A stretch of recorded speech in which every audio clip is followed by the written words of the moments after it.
പത്തനംതിട്ട അവിടെ P C George വരും എന്നുള്ള നിലയിലും പി സി ജോർജ് ഞാൻ തന്നെ സ്ഥാനാർത്ഥിയാകും എന്നൊക്കെ പറഞ്ഞ് വലിയ ചർച്ചയായി.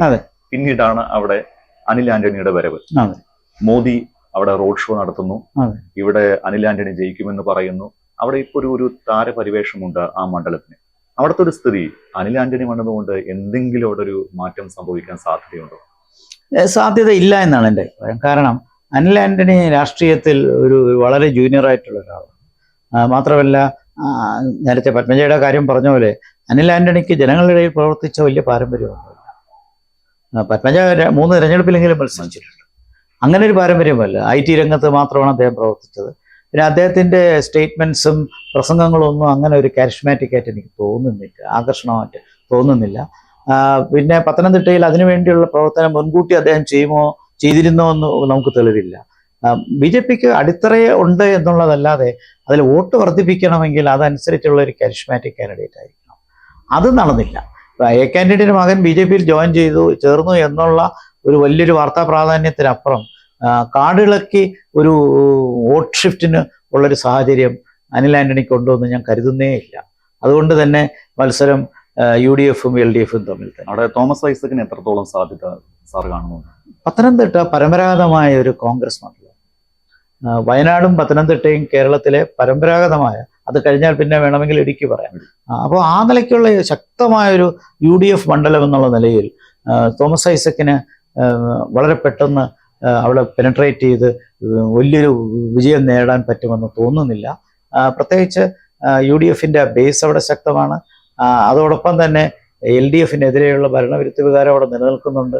കിഫ്ബിയെക്കുറിച്ചുള്ള ആക്ഷേപമെല്ലാം തോമസ് ഐസക്കിന് ദോഷം ചെയ്യത്തേ ഉള്ളൂ. അതുകൊണ്ട് അവിടെ ഒരു ഇടതുപക്ഷ വിജയം അത്ര എളുപ്പമല്ല. ഓക്കെ, ആ മണ്ഡലത്തിൽ നേരത്തേക്കാണെങ്കിൽ ശബരിമല ഇഷ്യൂ പോലെയുള്ള സംഭവങ്ങളൊക്കെ ചർച്ച ചെയ്യുന്നു. ഇത്തവണ അങ്ങനെയുള്ള ഇഷ്യൂസ് ഇല്ല. അപ്പോൾ അവിടെ നിലവിലെ MP തന്നെ എന്തുവന്നാലും വിജയിച്ചു പോകുമെന്ന് തന്നെ കരുതുന്നുണ്ടോ?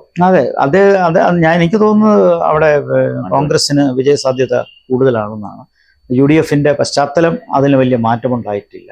പിന്നെ ലോക്സഭയിലേക്ക് പോകുമ്പോൾ തോമസ് ഐസക്കിനെ എത്തിച്ചാൽ അവിടെ കുറച്ച് പ്രസംഗം നടത്തും എന്നുള്ളൊരു ഫീലിങ്ങിനപ്പുറം അത് രാജ്യസഭയിൽ കൂടി ആകാമല്ലോ എന്ന് ജനങ്ങൾക്ക് തോന്നാം.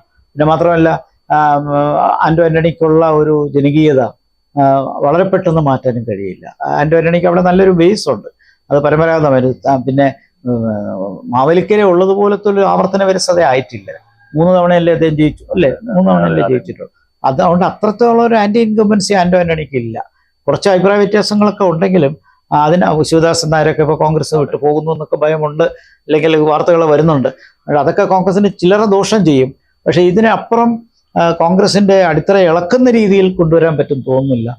പിന്നെ BJPയുടെ വോട്ട് ഷെയർ വളരെ അങ്ങ് വർദ്ധിക്കുകയില്ല. കഴിഞ്ഞ തവണ സുരേന്ദ്രന് കിട്ടിയ വോട്ട് ഇത്തവണ അനിൽ ആന്റണി കിട്ടുമോ എന്ന് സംശയവുമാണ്. ഓക്കെ, നമുക്ക് ഇനി മോദി 2 തവണയും കേരളത്തിൽ വന്നപ്പോൾ പറഞ്ഞതാണ് ഇവിടെ 2 അക്കം തികയ്ക്കുമെന്ന്. നിലവിൽ അങ്ങനെയുള്ള ഒരു ട്രെൻഡ് ഇല്ല എന്ന് രാഷ്ട്രീയം പഠിക്കുന്ന ഏതൊരു വിദ്യാർത്ഥിക്ക് മനസ്സിലാകുന്ന കാര്യമാണ്. പക്ഷേ എന്തുകൊണ്ട് മോദി ഇങ്ങനെ ആവർത്തിച്ച് പറയുന്നു ഇവിടെ 2 അക്കം? അത് അണികളിൽ ആവേശം സൃഷ്ടിക്കുന്നതിന് അപ്പുറം വേറെ എന്തെങ്കിലും ഒരു ട്രെൻഡ് ഉണ്ടാക്കാൻ വേണ്ടിയാണോ? സാർ എങ്ങനെയാണ് ഇത് നോക്കി കാണുന്നത്? കേരളത്തില് പരമ്പരാഗതമായ BJPക്ക് ഒരു അൺടച്ചബിലിറ്റി ഉണ്ട്. BJP അങ്ങനെ ഒരു മുഖ്യധാര പാർട്ടിയായിട്ട് കണക്കാക്കാൻ പരമ്പരാഗതമായി ഇവിടുത്തെ ഈ ബൈപോളാർ പൊളിറ്റിക്സിൽ ഒരു പ്രസൻസ് കൊടുക്കാൻ മടിയുണ്ടായിരുന്നു ഇവിടുത്തെ രാഷ്ട്രീയ നേതൃത്വത്തിന്. ജനങ്ങളുടെ ഇടയിൽ തന്നെ BJPക്കുള്ള ഒരു വിരുദ്ധത വരാൻ 2-3 കാര്യങ്ങൾ പരമ്പരാഗതമായിട്ടുണ്ട്. അതിലൊന്ന്, ജനസംഖ്യയിൽ തന്നെ ഉത്തരേന്ത്യയിലുള്ളതുപോലത്തെ ഒരു ശക്തമായൊരു ഹിന്ദു വികാരം ഈ കേരളത്തിൽ ഉണ്ടായിട്ടില്ല. ഉത്തരേന്ത്യയിലെ ആറ്റിറ്റ്യൂഡ് വെച്ച് നോക്കുമ്പോൾ അവിടെയുള്ളവരൊക്കെ ഹിന്ദു വർഗീയവാദികളാണെന്നും ഇവിടെയുള്ളവരൊക്കെ മതേതരത്വക്കാരാണെന്നൊന്നും ഞാൻ വിശ്വസിക്കുന്നില്ല. ആ പറയുന്നതിനകത്തും കാര്യമില്ല.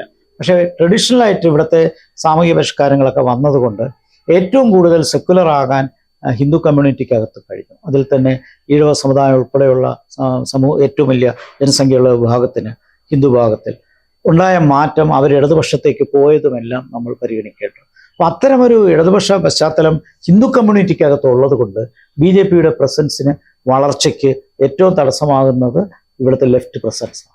ആ ലെഫ്റ്റ് പ്രസൻസിനെ ദുർബലപ്പെടുത്താതെ BJPക്ക് ഇവിടെ ഒരു ക്രിട്ടിക്കൽ മാസ് ഉണ്ടാക്കാൻ പറ്റില്ല.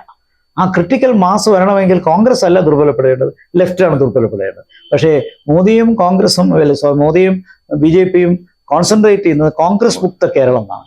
അതിൻ്റെ ഉദ്ദേശം യഥാർത്ഥ പ്രതിപക്ഷമായിട്ട് BJP വരണമെങ്കിൽ കോൺഗ്രസ് അപ്രത്യക്ഷമാണെന്നുള്ളതാണ്. അതാണ് അവർ ആഗ്രഹിക്കുന്നത്. പക്ഷെ അവർ പരിഗണിക്കാത്ത ഒരു ഘടകം എന്ന് പറയുന്നത് ഇവിടുത്തെ ന്യൂനപക്ഷത്തിൽ 27% മുസ്ലിങ്ങളുണ്ട്. അവരെന്തായാലും BJP-യിൽ വരില്ല. അപ്പോൾ പിന്നെ അവർ ലെഫ്റ്റിലേക്ക് പോവുകയുള്ളൂ. കോൺഗ്രസിനെ പൂർണ്ണമായി നാമാവശേഷമാക്കാൻ കഴിഞ്ഞാലേ BJP-ക്ക് ഇവിടെ വളരാൻ പറ്റുമോ എന്നുള്ള ആ തിയറിയിലാണ് ആദ്യം കോൺഗ്രസിനെ പിന്നീട് ലെഫ്റ്റിനെ. പക്ഷേ CPM എന്ന് പറയുന്നതിനകത്തൊരു വലിയൊരു ഹിന്ദു ബേസ് ഉണ്ട്. അത് സർവേകളിൽ തന്നെ 65% വോട്ട് CPM-ന് വരുന്നത് ഹിന്ദുസിൽ നിന്നാണ്. അപ്പോൾ ആ ഡേറ്റ അവിടെ നിൽക്കുന്നിടത്തോളം കാലം ഈ BJP-ക്ക് കേരളത്തിൽ വളരാൻ ഒരു ക്രിട്ടിക്കൽ മാസ് സ്പേസ് ഉണ്ടാക്കാൻ വലിയ വിഷമമുണ്ട്. അപ്പോൾ ഇവിടെ വളരുക എന്നുള്ള ഒരു സാധ്യത പുതിയ ചെറുപ്പക്കാരിലെ പാവപ്പെട്ടവരുടെ ഇടയിൽ, ഓട്ടോറിക്ഷക്കാരുടെ ഇടയിൽ, സാധാരണക്കാരുടെ പുതിയ വികാരം ഉണ്ടായിട്ടുണ്ട്, ഇല്ല എന്നും പറയുന്നില്ല. BJP-ക്ക് ഈ പറയുന്ന തിരുവനന്തപുരത്ത്, തീർച്ചയായിട്ടും തൃശ്ശൂർ, പത്തനംതിട്ട, പാലക്കാട്, കാസർഗോഡ് ഇങ്ങനെയുള്ള മേഖലകളിലൊക്കെ നല്ല വോട്ട് ഷെയർ വർദ്ധിച്ചിട്ടുണ്ട്. ആ വോട്ട് ഷെയർ വർദ്ധിച്ചത് 2 അക്കം എന്നുള്ളത് കഴിഞ്ഞ തവണ കഷ്ടിച്ച് വന്നു. ഇത്തവണ വോട്ടിംഗ് ശതമാനം തീർച്ചയായിട്ടും വർദ്ധിക്കുന്നുണ്ട്. പക്ഷേ 2 അക്കത്തിലുള്ള സീറ്റ് കിട്ടുമെന്ന് ഞാൻ വിശ്വസിക്കുന്നില്ല. MD അക്കൗണ്ട് തുറക്കുമെന്ന് ഉറപ്പിക്കുന്നുണ്ട് സാർ? അതും പറയാൻ പറ്റില്ല. കാരണം ഇവിടുത്തെ ബൈപോളാർ പൊളിറ്റിക്സ്, ഈ 2 പ്രധാനപ്പെട്ട മുന്നണി രാഷ്ട്രീയം, അവർ രണ്ടുപേരും കൂടി ചേർത്ത് നോക്കുമ്പോൾ കിട്ടുന്ന ഒരു 80%-ഓളമുള്ള വോട്ട് ഷെയർ അതിനെ മറികടക്കാനുള്ള ഒരു ഏതെങ്കിലും ഒരു മണ്ഡലത്തിൽ കഴിഞ്ഞാൽ, അത് പറ്റുമെങ്കിൽ തിരുവനന്തപുരം അല്ലെങ്കിൽ തൃശ്ശൂർ എന്നാണ് വെച്ചിരിക്കുന്നത്. അപ്പോൾ ഈ ബൈപോളാർ പൊളിറ്റിക്സിന്റെ ശക്തിയെ ദുർബലപ്പെടുത്താൻ അത് പറ്റില്ല. പക്ഷെ നാഷണൽ പൊളിറ്റിക്സ് വരുമ്പോൾ ബൈപോളാർ പൊളിറ്റിക്സിനകത്ത് തന്നെ UDF-നുണ്ടാകുന്ന ഒരു ഹിസ്റ്റോറിക്കൽ അഡ്വാൻറ്റേജ് അവൾ നിലനിൽക്കുന്നു. അതാണ് രമേശ് ചെന്നിത്തല ഇന്നലെയും പറഞ്ഞത്. മോദി വരട്ടെ, വീണ്ടും പോളറൈസേഷനാണ്. മോദി വരുമ്പോൾ മറുവശത്തും പോളറൈസേഷനാണ്.